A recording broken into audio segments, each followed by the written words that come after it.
পথে চলতে চলতে সুন্দর জায়গা দেখলে সেখানে দুদণ্ড দাঁড়িয়ে নেওয়া, একটু জিরিয়ে নেওয়াটা আমার বরাবরের অভ্যাস।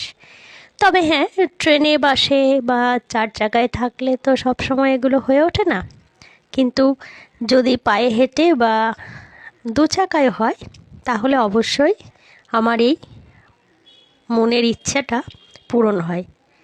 তেমনি কীর্ণাহার যাওয়ার পথে এই সুন্দর জায়গাখানি আমার চোখে পড়ে বারবার, এবং আমার এখানে একবার নামতেই হয়।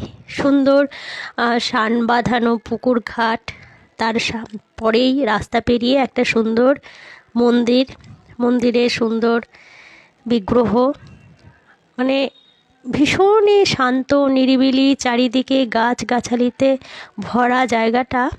এখানে মানে যে কেউ আমার মনে হয় একবার না থেমে বা একবার এখানটা ভালো না বেসে থাকতে পারবে না।